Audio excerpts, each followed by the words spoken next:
Почула незрозумілий стук ззаді і дотепер не можу зрозуміти, що це. Записала його на диктофон, тому питаю вашої думки. 28 грудня перевіряла ходову, сказали, що гольфик в чудовому стані. Воно і не дивно, бо як тільки його купила, поміняла всі сайлент-блоки.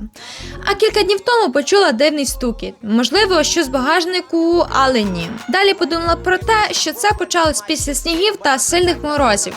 Можливо, я своїм низьким гольфом нагребла снігу і він десь там примерз. Припустила варіант установки неякісних сайлент-блоків, також задала за те, що ще в літі майстри казали, що стойки на підході. Тобто варіантів безліч. Ось цей стукіт.